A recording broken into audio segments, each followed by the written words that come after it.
and welcome to the Driver Hire podcast. My name's Tony from Driver Hire Croydon and Sutton. And I'm Phill from Driver Hire Guildford. Hi Phill, how are you doing? Doing really well, Tony. How are you? I'm good. I'm enjoying the heat,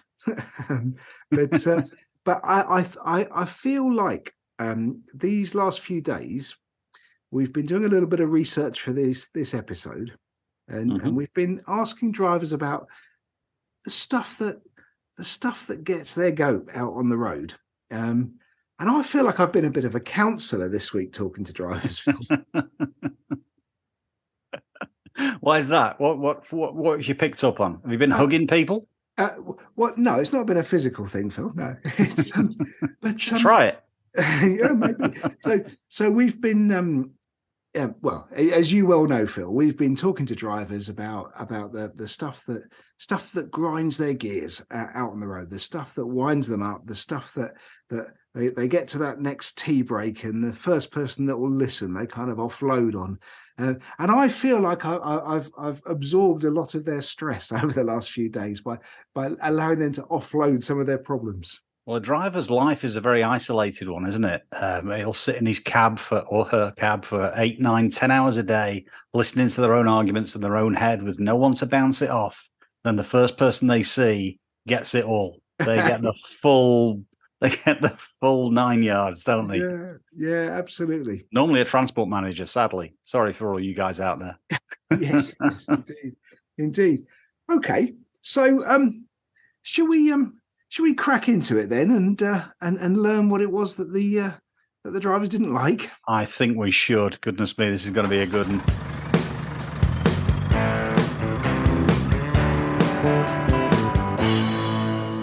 So Phill, we've collated a top 10. By my estimation, we've spoken between several offices and a couple of transport firms to about 250 drivers. And we've asked them all the same question: what is it that winds you up on the road? And we've just kind of tally marked that, and we've come up with a top 10. I'm not saying this is the most scientific survey that anybody's ever done, but nevertheless, it's a representative sample. Tony, I've got the wrong end of the stick. I thought our top 10 was going to be the best golf courses in the UK and Ireland. Am I on the wrong podcast? That's next week, Phill. Cool. Okay. Well, I'll put that list away and I'll go to this original one. Yeah, so we collated a top 10, and we're going to run through those in reverse order for the. I don't know if it's a top 10 or a bottom 10, really, as it feels. So it's the 10th most frustrating through to the most frustrating is our order, working our way through. But interestingly, there was a few things that I really, really expected to be completely in the top 2, 3 that didn't even make it into the top 10. Well, I suppose because we got so much feedback from so many drivers and customers and anybody else who would care to give us any feedback, it's almost like a top 30 from the amount of people that have offered suggestions, isn't it? So there's a lot that didn't qualify and quite frankly really should have, because this is all about opinions, isn't it?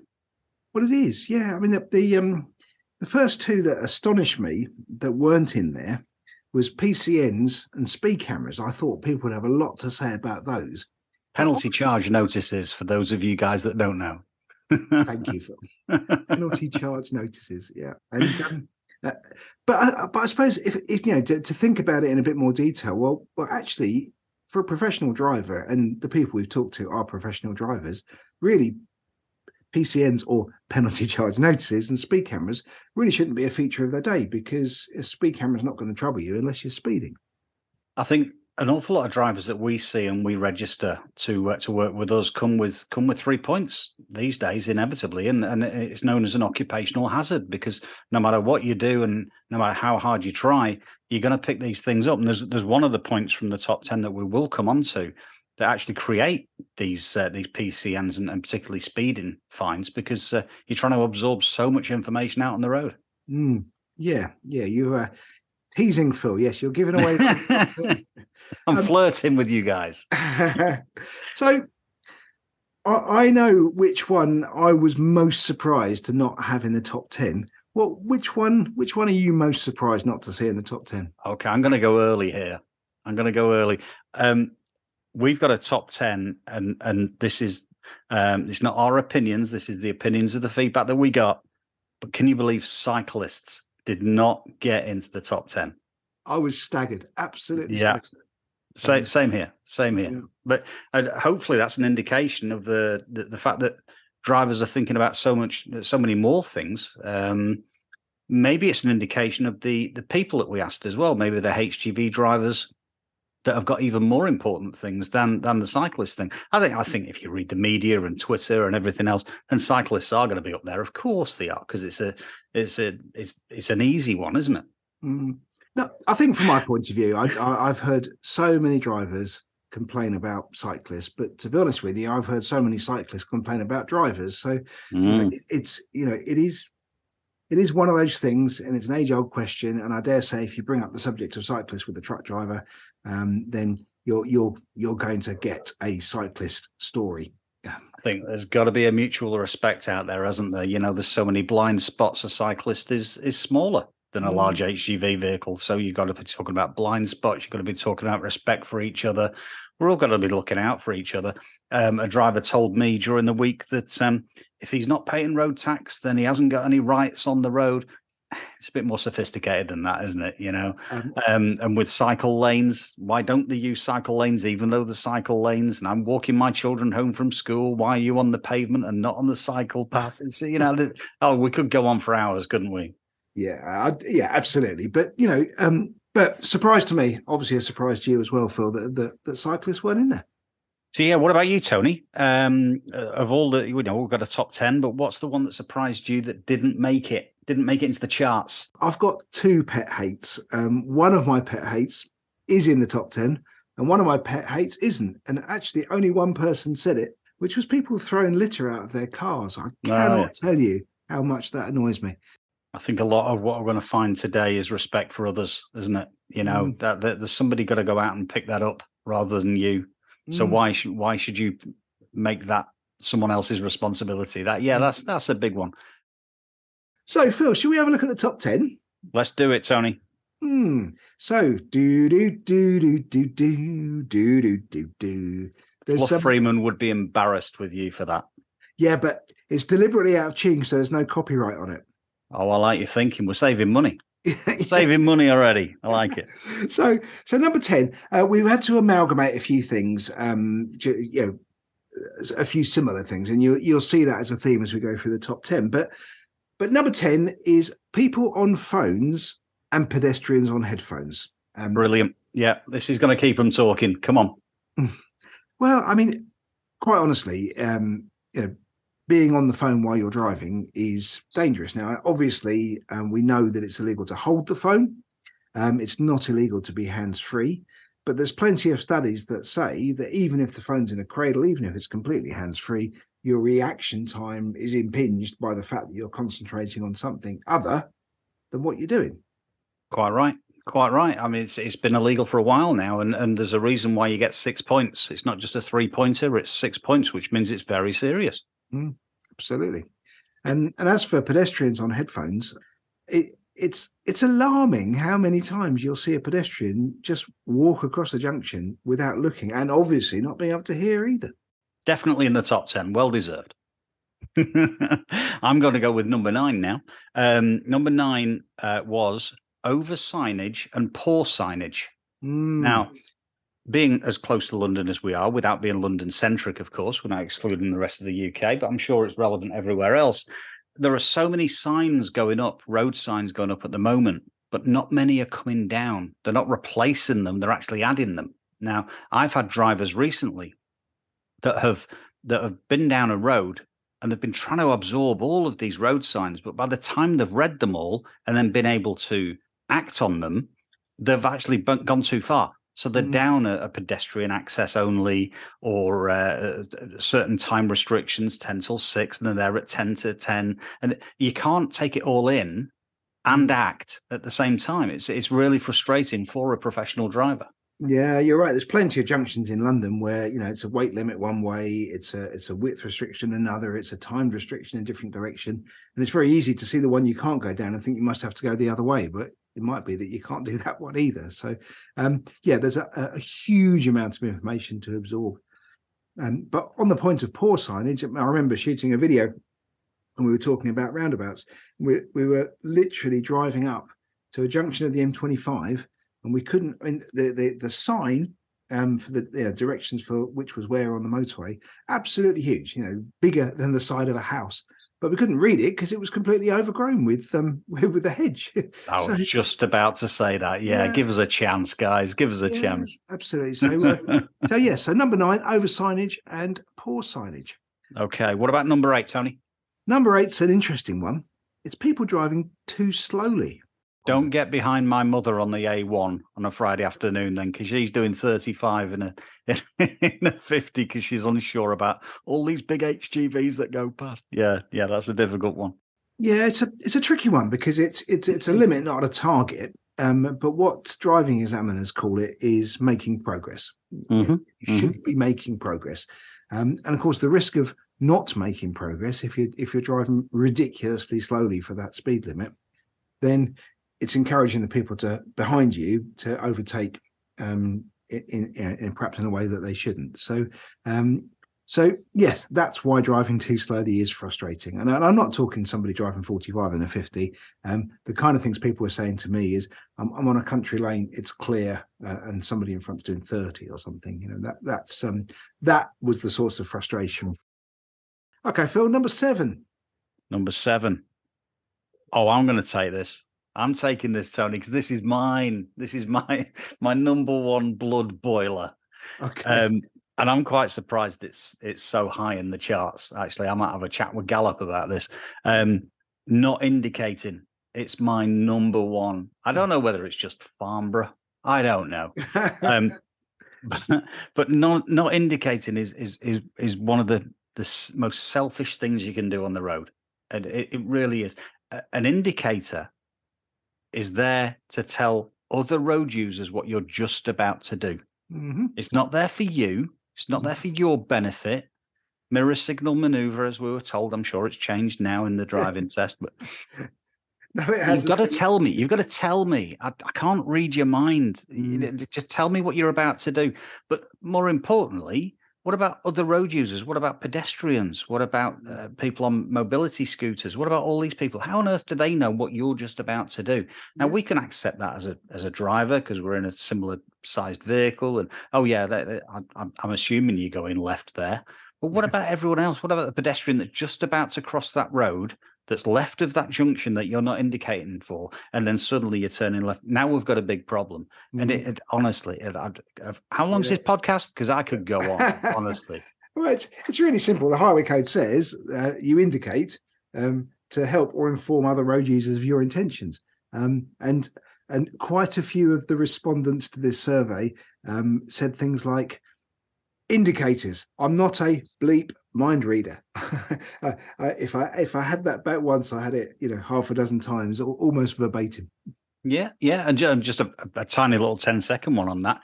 If you indicate, or your indicator flashes less than 3 times, it's not acknowledged as an actual indication. It needs to flash 3 times to give people the time and the chance to actually see that indication. So if you just flick it on once, well, that's great. Yeah, your conscience is clear. No, you've got to give me a chance. I might have been checking my mirror on the other side. Make it blink 3 times. Okay, can I go and have a lie down now, Tony? Okay, so that is number 7. What about 6, Tony? That's it. 6 is a great one. And we're talking about professional drivers, aren't we? So go for it. Yeah, so number 6, I think, is really, really important. Number 6 is lack of good facilities. So this is about facilities, it's about prices, and it's also especially in London. So kind of 2 things from me on this. The first is that on 2 podcasts ago when we interviewed Trucksters, excuse me, which is the Spanish haulier, their absolute number 1 priority for their drivers was how can they make sure they've got somewhere safe and secure with good quality food to park. And when you say facilities, Tony, you were talking toilets, somewhere safe to sleep, somewhere to eat. Yeah, exactly. So yeah, all of those things, and a good quality truck stop is not on every motorway junction. You've got to really work hard to find them. There was a lot of talk in the research, talking to the drivers about London in particular. And one of the real problems, so if you're driving a tachograph vehicle, anything over 3.5 tons, you're bound by driver's hours rules. That means you are legally required to take a break. And sometimes you just physically can't find somewhere to stop. So I can see why that was a frustration and how that made it into the top 10. Yeah, there's so many restrictions, not just in London, but in all the major cities. And we're a small island. We're running out of room. It was Mark Twain that said, invest in land, they've stopped making it. And as this country becomes more and more densely populated and the roads are more congested, there's nowhere to stop. As a frustrated ex-HGV driver myself, you've got that ticking clock, haven't you? 34 minutes to go. Okay, I've got to start planning my stop. And if there aren't that many stops, because not everyone's on a motorway or an A road, I need to work out where I'm going to be. And then I've got to work out, well, do I need to be on an overnighter? Where am I going to eat? Are there any toilet facilities? Oh, for sure. I mean, I think if you're on regular routes and you know customers' premises, there'll be plenty of places where you could take a 15 or a 30-minute break, or indeed a full 45. But if you're delivering into London and you're not familiar with the delivery areas, good luck. Yeah, it's a lottery, and it's frustrating, and it's very worrying because it's not cheap to get caught breaking the driver's hours rules, is it? Well, no, absolutely not. No, and there's no forgiveness for that as far as the DVSA are concerned. If you were to say I had nowhere to stop, they're going to say, well, you should have planned your route better. Yep. Okay. Number 5, Phill. Number 5. Okay. Probably well positioned in the top 10. And it's something that's getting worse and worse, isn't it? Potholes. Potholes, Tony. So goodness me. On the last episode, you made a sort of a joking sideways comment about potholes, and I kind of thought about it after we left it in the edit actually, because actually I think there is an episode in potholes themselves. I think there's enough to talk about potholes.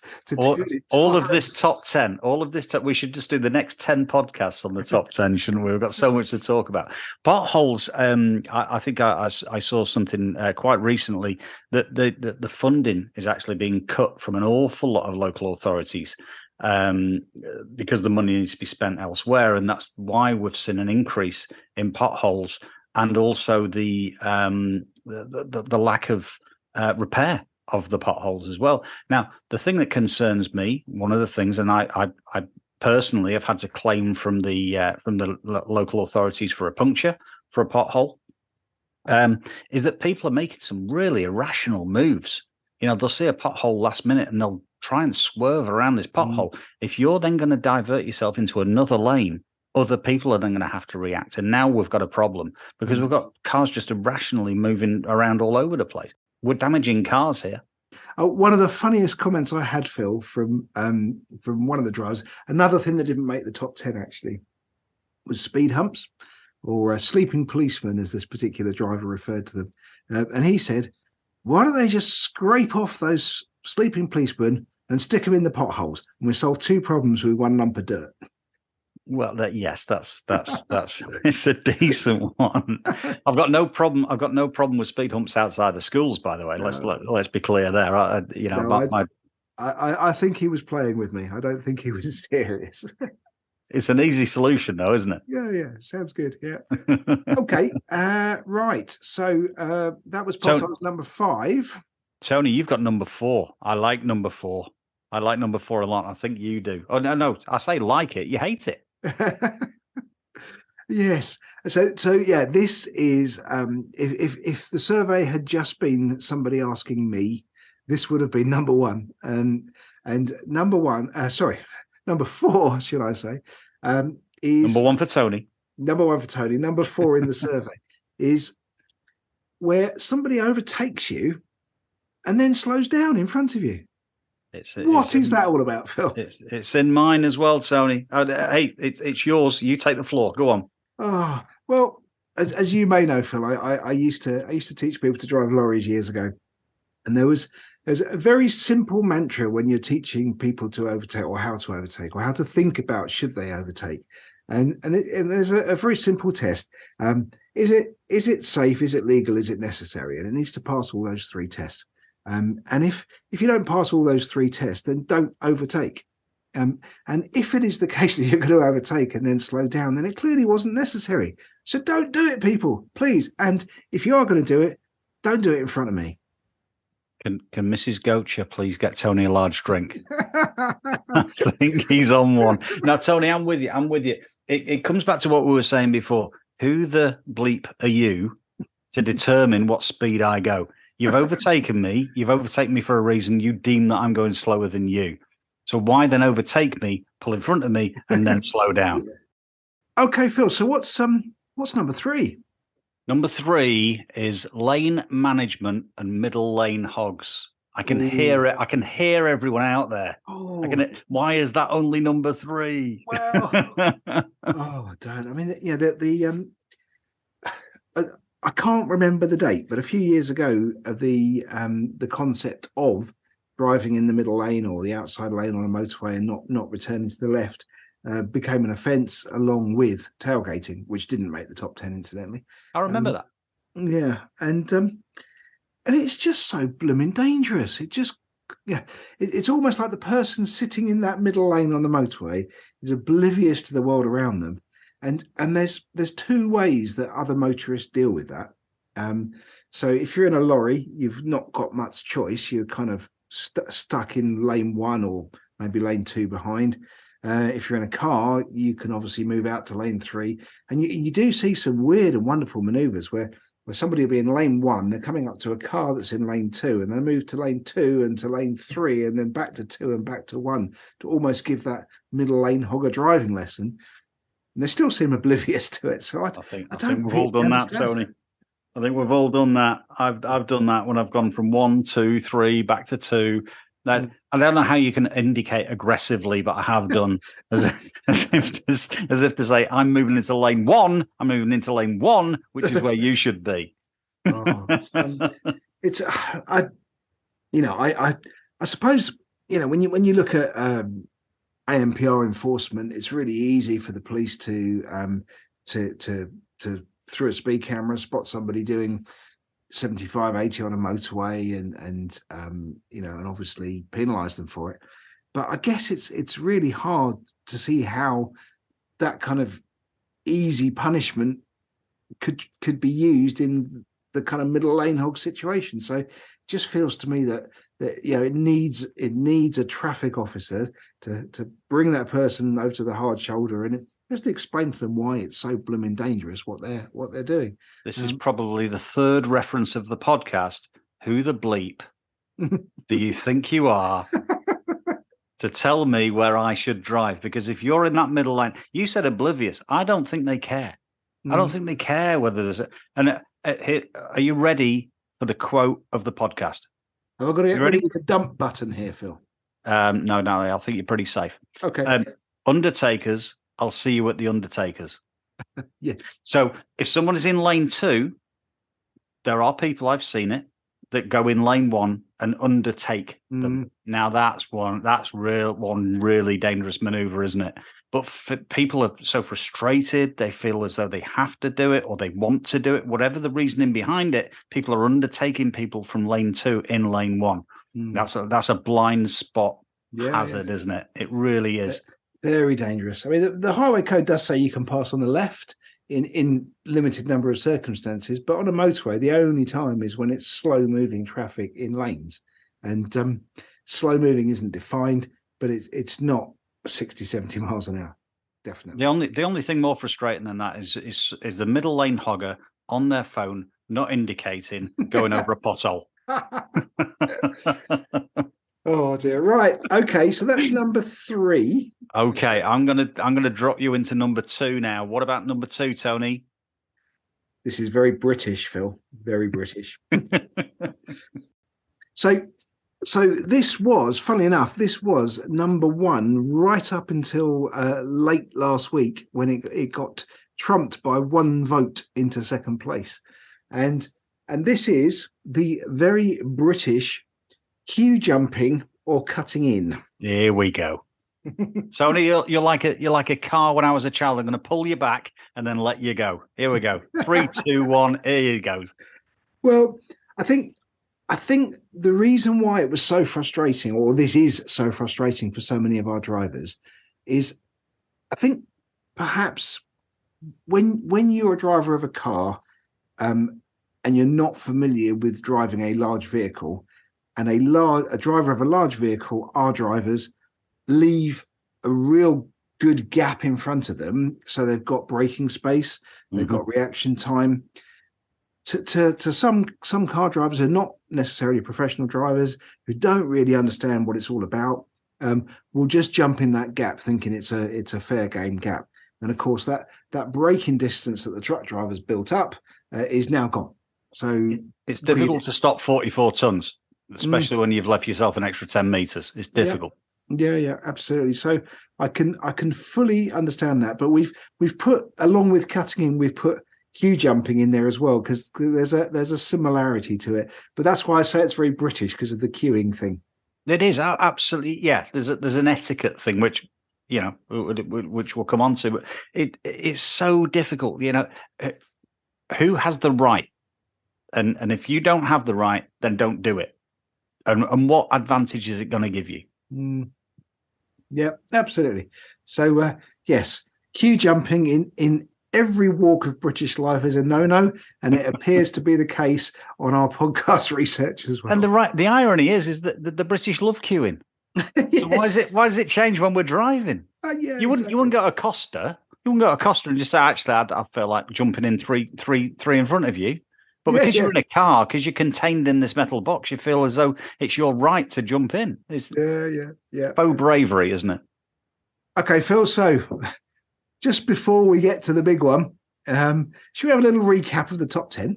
Tony, I'm worn out. But just as a reminder for everyone, about our 10. Here we go, Tony. In at 10. People on phones. And number 9. Over signage and poor signage. Number 8. Folks driving too slowly. High entry, number 7. Not indicating. What about number 6? Lack of good facilities. Number 5. It's potholes. Number 4. Overtaking, then slowing down. Number 3. Is the middle lane hog. And number 2. Queue jumping and cutting in. Oh, number 1, I can't wait. So this is even more British than queue jumping, or not queue jumping. So this is about consideration, courtesy, respect, and saying thank you. Can't believe how many people led the conversation with this. It's about courtesy on the road. It's about consideration. It's about looking after each other, and it's about saying thank you. Just if I had one person that got irked if they just got a one finger thank you. They wanted I don't mean a reverse finger thank you. They wanted a full wave, a full thank you very much wave. Depends how many fingers you're talking about, doesn't it? A full British wave. So I think actually what that demonstrates to me is what the British driver wants is just people to be pleasant out there. Absolutely. Yeah, we're all on the same roads. We've all got the same rights. So let's just be nice to each other, shall we? Do you know, an awful lot of people like put the full hand up as it. Say, for example, I'm giving way to someone. There's parked cars on my side of the road, so therefore the oncoming traffic have got their right. That's their right of way. They will put a hand up. I go overboard. I put the full thumbs up. If somebody's letting me through, I go a full thumbs up, and I hold it up there so that they can see it, and I'll keep holding it up there until I see a head nod to know that they've seen it. because it's a bit like the indicator thing with the 3 blinks. Don't put the thumb up and then straight down again. Don't put the hand up or the straight down again. No, I want you to see that I thank you.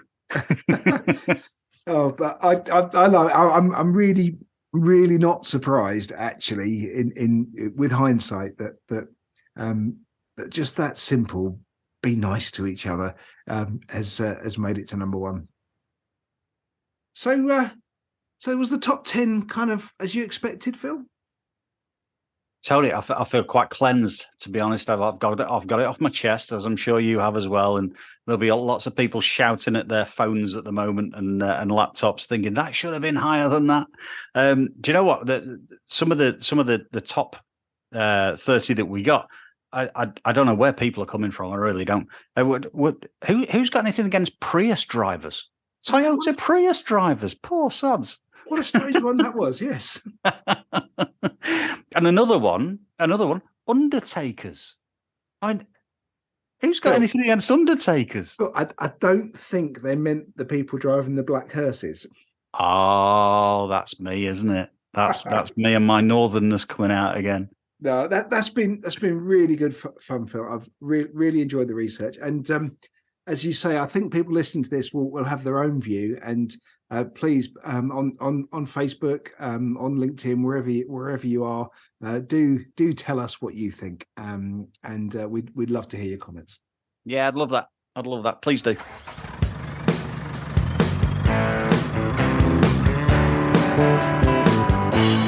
So, Phill, how was your second outing? Well, it was a lot easier than the first. Do you know some of the feedback that I got from the first podcast from my dear mother, bless her, and she said, "Where's your accent gone?" I don't know whether this is my hospital radio voice. I'm not too sure, but I'm certainly not southernising myself, if there is such a word, Mother.